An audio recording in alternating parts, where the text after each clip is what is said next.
Halo semua, sebelumnya bismillahirrahmanirrahim. Innal hamdalillah nahmaduhu wa nasta'inuhu wa nastaghfiruh wa na'udzu billahi min syururi anfusina wa min sayyiati a'malina. May yahdihillahu fala mudhillalah wa may yudhlil fala hadiyalah. Asyhadu an la ilaha illallah wa asyhadu anna Muhammadan abduhu wa rasuluh. Amma ba'du. Pertama, marilah kita panjatkan puji syukur atas kehadirat Allah Subhanahu wa taala yang telah memberikan rahmat serta hidayahnya kepada kita semua, sehingga sampai detik ini kita masih diberikan kesehatan untuk bisa menjalankan kehidupan. Sholawat serta salam tak lupa kita curahkan kepada junjungan kita Nabi Agung Muhammad Sallallahu Alaihi Wasallam yang telah membawa kita dari zaman jahiliyah menuju zaman yang terang benderang seperti saat ini. Sebelumnya, perkenalkan nama saya Tanti Ternawati dengan NIM 232180055 dari Prodi PGSD semester 2. Pada kesempatan kali ini, saya akan menjelaskan materi tentang psikologi pendidikan, yang dimana materi yang akan saya jelaskan ini mencakup tentang konsep-konsep dasar dari psikologi pendidikan, yaitu ada pengertian psikologi pendidikan, kemudian ada tujuan dan manfaat psikologi pendidikan, kemudian ada hubungan psikologi pendidikan dengan pendidikan, kemudian ada penerapan psikologi pendidikan di sekolah, dan juga teori psikologi pendidikan. Kenapa sih penting untuk mempelajari psikologi pendidikan?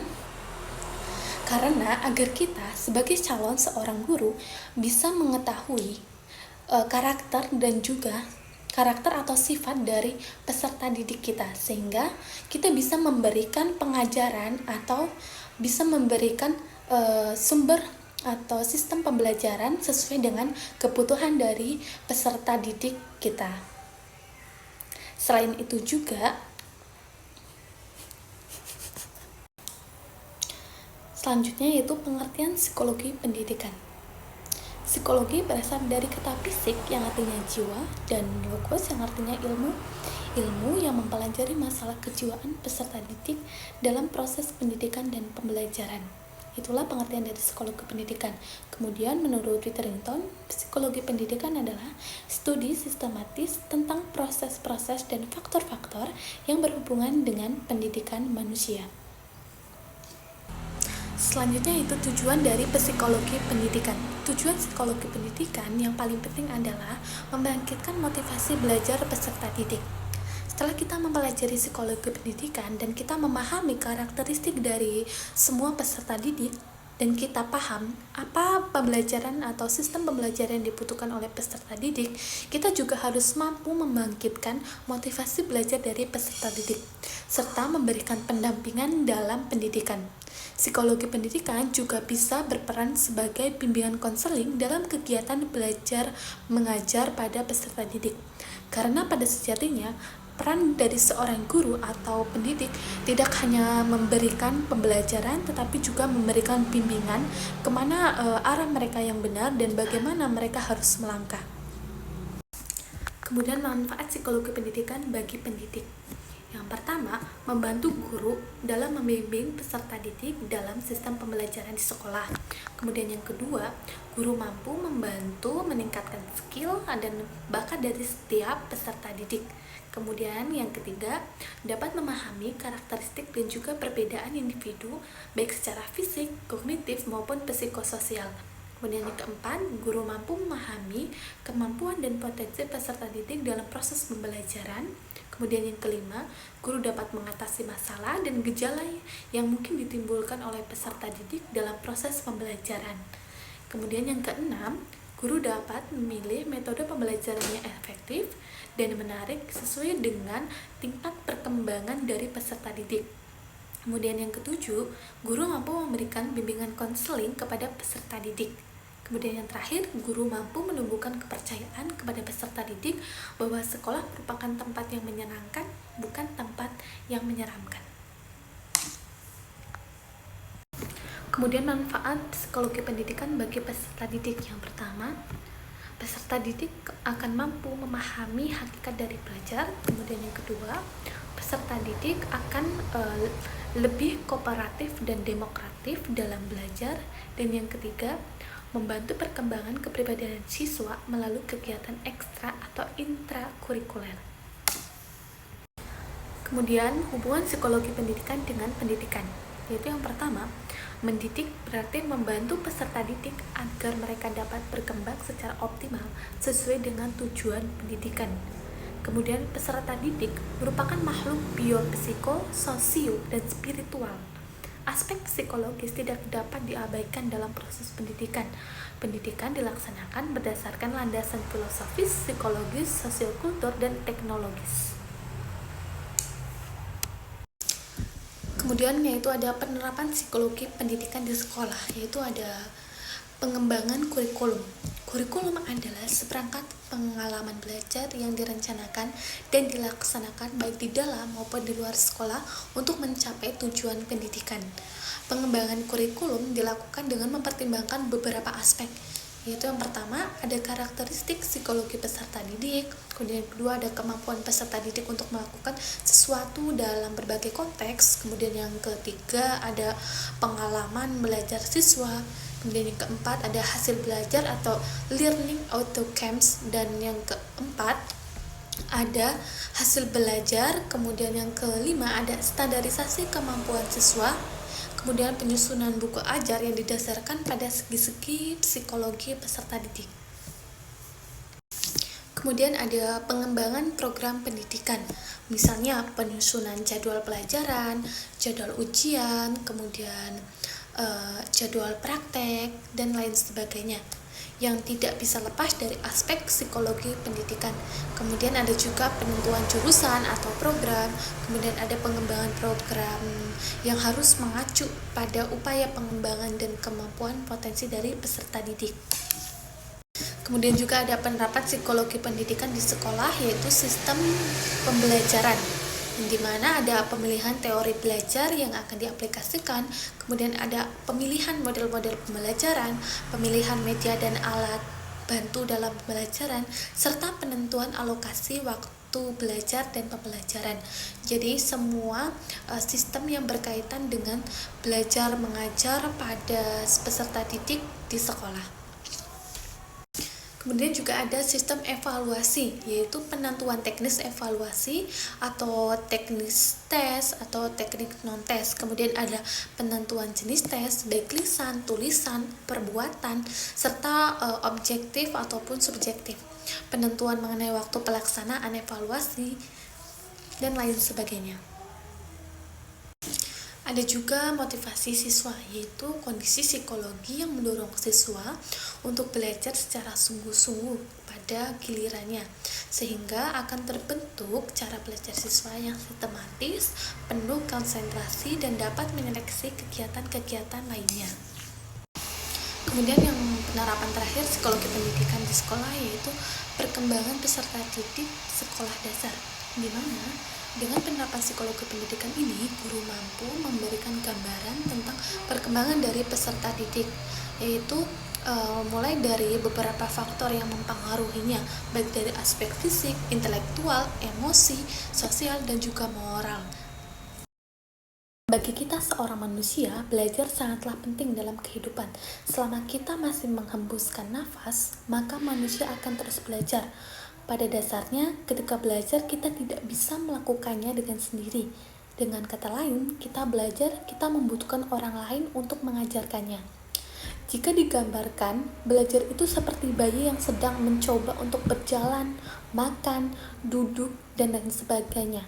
Secara naluriah, bayi akan bisa melakukan aktivitas seperti itu, tetapi tidak perlu manusia lain untuk mengajarkannya, agar aktivitas-aktivitas itu dilakukan dengan baik.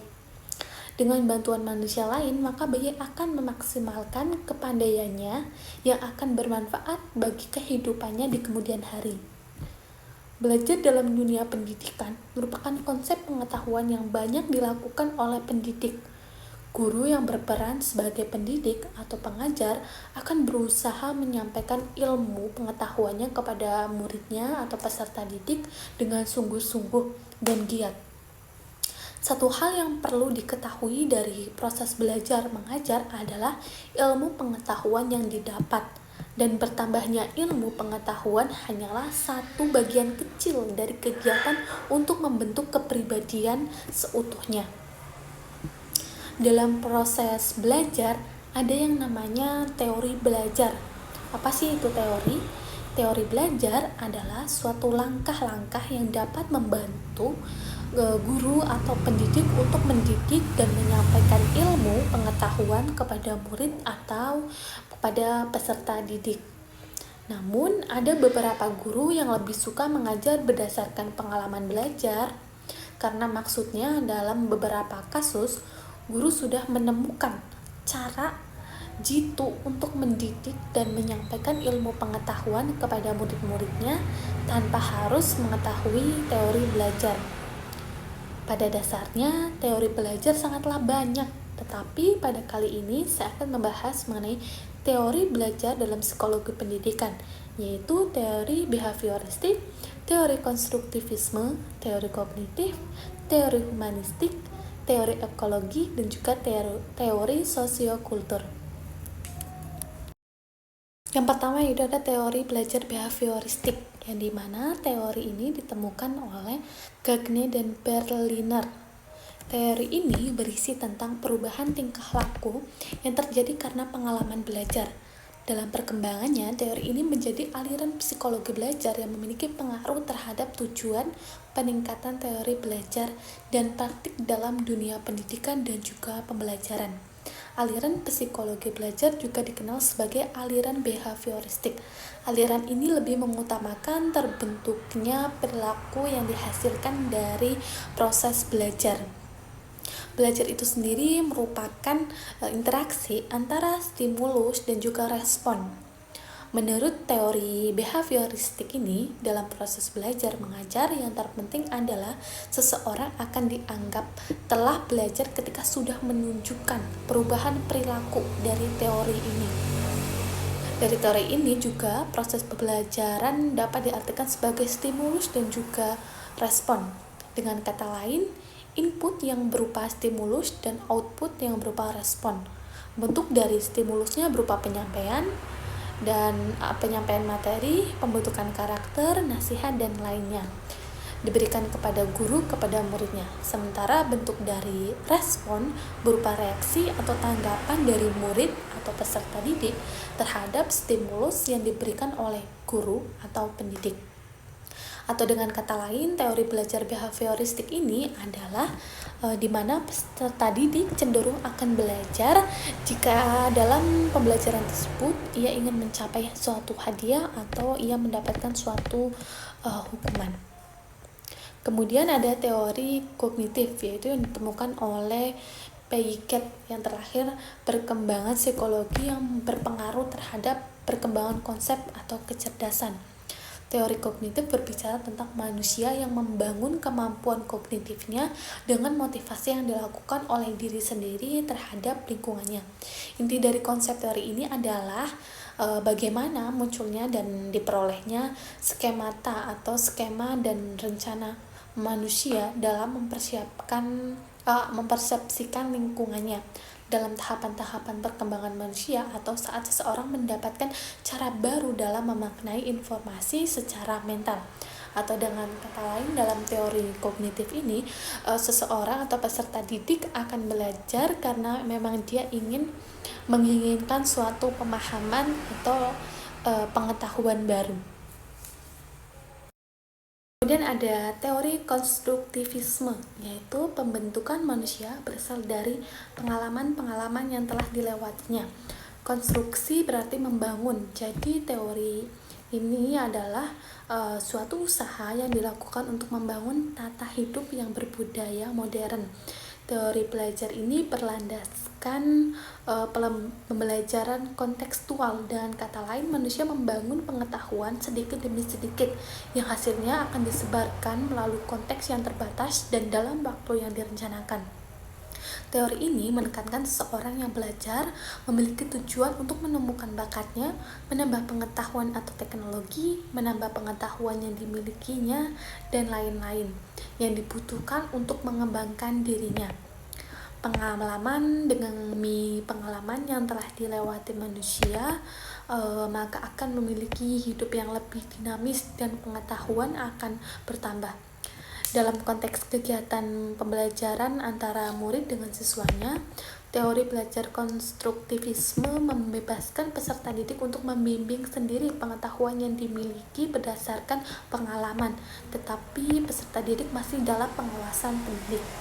Kemudian selanjutnya itu teori humanistik, yaitu teori belajar ini lebih cenderung melihat perkembangan pengetahuan dari sisi kepribadian manusia. Hal ini dikarenakan humanistik itu sendiri merupakan ilmu yang melihat segala sesuatu dari sisi kepribadian manusia. Hal ini disebut dengan para pendidik atau guru yang mengajar dengan mendidik menggunakan pendekatan humanistik. Guru atau pendidik dengan aliran humanistik akan mengutamakan hasil pengajaran berupa kemampuan yang positif yang dimiliki oleh murid. Kemampuan positif ini akan membangun atau mengembangkan emosi positif pada diri peserta didik. Teori belajar humanistik berbeda dengan teori belajar behavioristik, yang dimana lebih mengutamakan pada tingkah laku manusia sebagai campuran atau antar motivasi yang lebih tinggi atau lebih rendah. Sedangkan teori behavioristik hanya melihat motivasi manusia sebagai sebuah usaha memenuhi fisiologis manusia saja. Selanjutnya itu ada teori ekologi, yaitu salah satu pandangan sosiokultur tentang perkembangan, mulai dari masukan interaksi langsung dengan agen-agen sosial yang berkembang baik hingga masukan kebudayaan yang berbasis luas. Teori ekologi dalam perkembangan anak menekankan pada interaksi antara orang dengan lingkungan fisik dan sosialnya. Anak-anak tumbuh dalam keluarga yang berbeda, sehingga penerapan ekologi bisa kita temukan dalam kehidupan sehari-hari. Contoh sederhananya yaitu aktivitas yang dilakukan oleh petani saat menggarap lahan sawahnya.